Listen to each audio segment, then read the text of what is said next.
Depuis 1999, Djibouti a engagé un mouvement de fond. Faire de la santé un droit réel pour tous et non plus seulement un objectif. Au cœur de cette ambition, une vision présidentielle.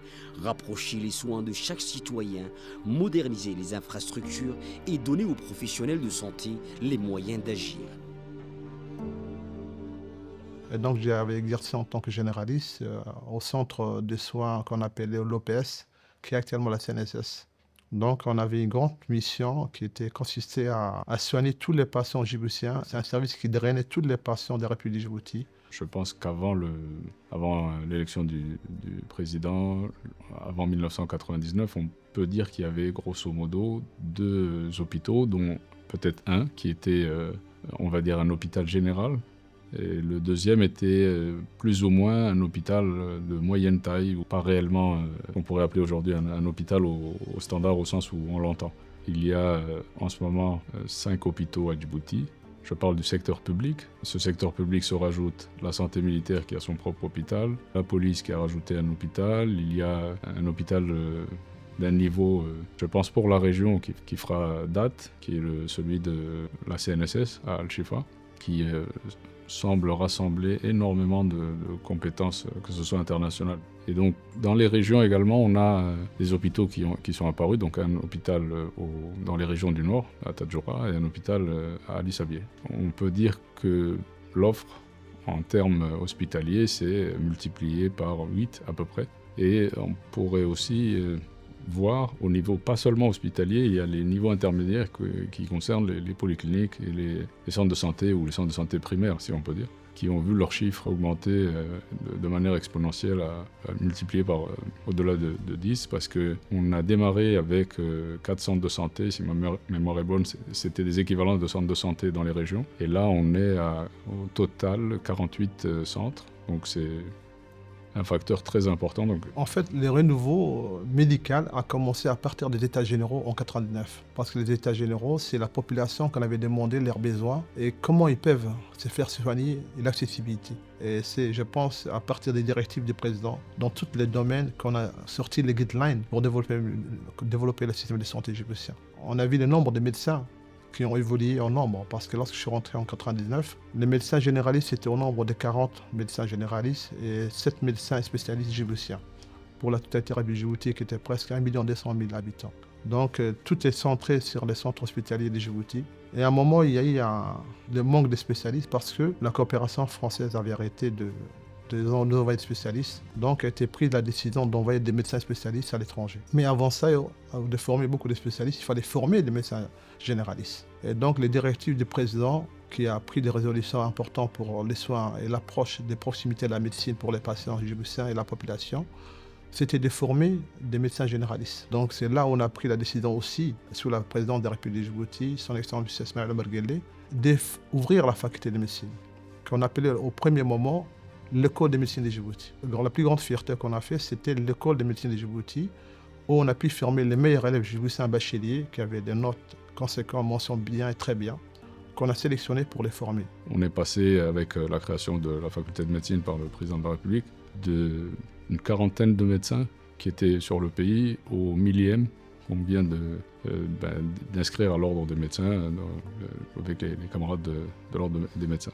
Donc je pense que cette montée en puissance, pour moi, c'est juste le début, je pense. Et on faisait les statistiques récemment, donc on est passé de ces 40 médecins pour 1 million d'habitants à peu près à, là on est à 1000 pour 1 million, ce qui équivaut à peu près à un médecin pour 1000 habitants. Donc on est vraiment sur les standards, en tout cas du continent, on est très très bien placé. Actuellement, on arrive à 987 médecins en total, corps médical, composé de médecins généralistes, spécialistes, pharmaciens et dentistes. Les généralistes représentent 683 généralistes pour la République du Djibouti. Les spécialistes qui étaient au 7, actuellement ils sont à 268 spécialistes dans tous les domaines, comportant l'ORL, la psychiatrie, la chirurgie viscérale, l'orthopédie, la dermatologie, la chirurgie cardiaque, et tout ce qui est catégorie cardiaque.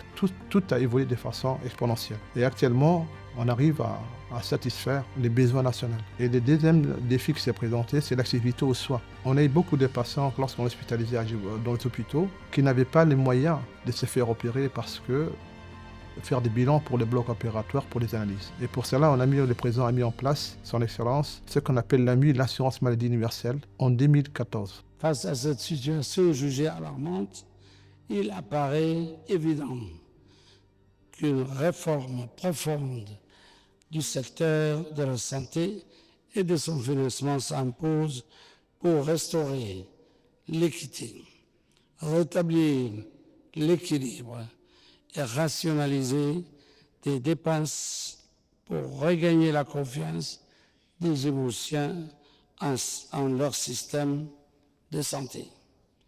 La réforme de l'assistance maladie que nous engageons aujourd'hui n'est que le prélude de ce qui sera la refonte complète et en profondeur de notre système de santé.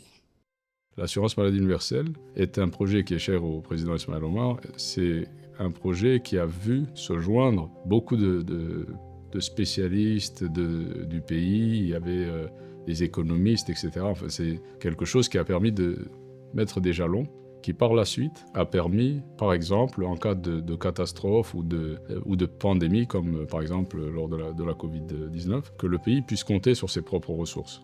La CNSS, c'est un système de santé qui subventionne ou soutient la santé publique, mais en plus de ça, est un acteur clé, voire prépondérant de l'offre de soins. Il est à la base, en fait, c'est un système qui se trouve à la base des besoins de santé primaires, mais également avec leur nouveau plateau technique et le nouvel hôpital, qui va répondre à ce besoin qui était encore là, où on faisait encore des évacuations pour des techniques qu'on ne pratiquait pas ici. À partir des besoins de la population, on a mis en place les réformes nécessaires. Il y a 3 volets de réformes. Les réformes en capacité humaine, former des médecins généralistes et spécialistes. À partir de 1989, les réformes des États généraux, on a formé beaucoup de médecins et surtout aussi, il ne faut pas oublier, beaucoup de techniciens supérieurs. En anesthésiste, en instrumentiste, en psychiatrie, en kiné, en orthophonie. La deuxième réforme, c'est l'ouverture de la faculté de médecine. C'est ça où on a réussi, c'est la plus belle chose qu'on a réussi pour le pays, c'est former, être indépendant, à former d'autres médecins qui arrivent de l'étranger. Parce que lorsqu'on a vu qu'il y avait, au niveau des urgences, au niveau des soins, il y avait des différences, on était obligé d'ouvrir la faculté de médecine pour qu'il soit une uniformisation des protocoles et des soins et des prises en charge des patients. Puis la troisième réforme, c'est la réforme structurelle. C'est mettre des hôpitaux régionaux. Une fois qu'on a réussi à avoir un nombre important de médecins et de corps médical et de techniciens, à ouvrir des structures périphériques dans les régions. Les premiers centres hospitaliers qu'on a ouverts, c'était à Arta. C'est à 40 km de Djibouti. Cet hôpital avait pour référence de prendre tous les patients qu'on a mis des régions pour désengorger les hôpitaux nationaux, Pelletier et Balbala. Et une fois qu'on a vu que ça marchait bien, que l'hôpital d'Arta fonctionnait bien par rapport à désengorger les hôpitaux, on a mis Arta en 2012. Après, en 2016, on a ouvert un autre centre hospitalier qui était très grand, qu'on appelle le centre hospitalier Dr Absi d'Ali-Sebi. C'est un centre qui est composé de blocs opératoires, d'anesthésie et réanimation. Il y a une quinzaine de médecins généralistes qui exercent avec des médecins spécialistes. Et ce centre, il draine tout le sud, c'est-à-dire il draine Dikil, Al-Sebi et la frontière avec l'Éthiopie. Tous les accidents de voitures, tout ça, ils sont drainés là-bas.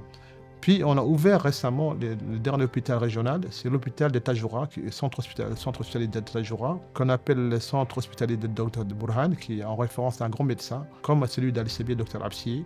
Ce sont les premiers médecins djiboutiens qui ont exercé en 1977. Et donc, ce centre aussi, il draine tous les patients du Nord, d'Obok à Tajoura, où exercent beaucoup de médecins généralistes, mais aussi des médecins spécialistes. Et donc, c'est un grand centre hospitalier. Puis, il y a d'autres hôpitaux qui sont ouverts à côté, le centre Rahma, qui réalise aussi tout ce qui est catégorie cardiaque. Et à partir de là, il faut qu'on ait un nombre conséquent de médecins dans chaque domaine. En cardiologie, on a mis des catégories cardiaques à l'hôpital Pelletier, à l'hôpital militaire, à Centre Rahma. Le dernier hôpital qui a été ouvert, qui a une technologie très très récente et très avancée, c'est l'hôpital Al-Shifa de la CNSS. C'est une structure dernier cri qui a la capacité de prise en charge de toutes les pathologies, en premier l'oncologie et la chirurgie cardiaque, tout ce qui est neurochir, ORL.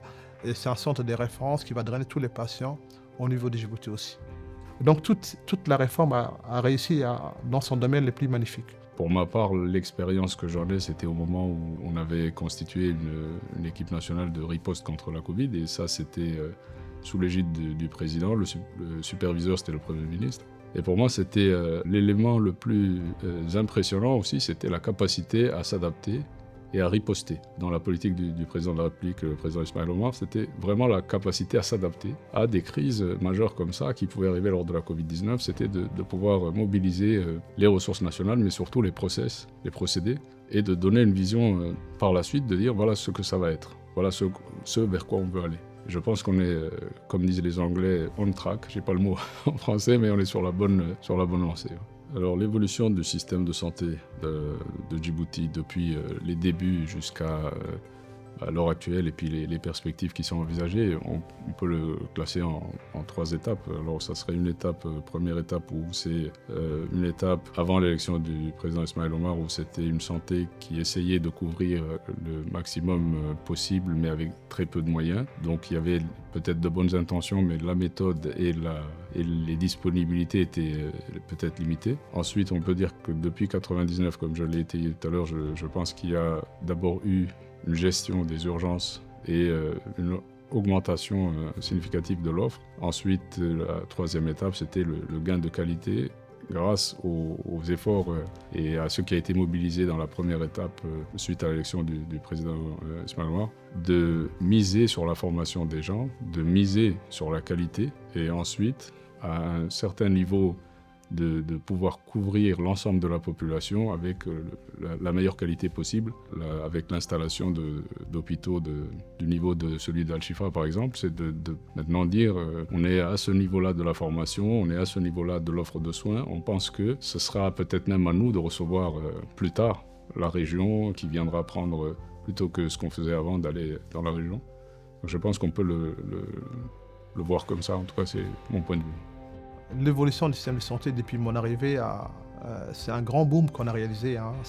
On est passé des 40 médecins généralistes, 7 spécialistes, à 987 corps médical et parmi 683 médecins généralistes, 268 spécialistes, 74 pharmaciens et 68 médecins dentistes et stomatologues. Et ce qui est aussi important aussi, vous vous rendez compte, on a commencé par 4 dentistes, 3 pharmaciens, 7 spécialistes, on est actuellement à 268 spécialistes dans tous les domaines. Donc la prise en charge a été conséquente et ça va se continuer, je pense. Et c'est très important de continuer aussi. Il ne faut pas baisser les bras aussi. Qu'aucun Djiboutien ne peut être évacué à l'étranger. On a fabriqué un corps médical compétent, un corps médical disponible, accessible à toute la population.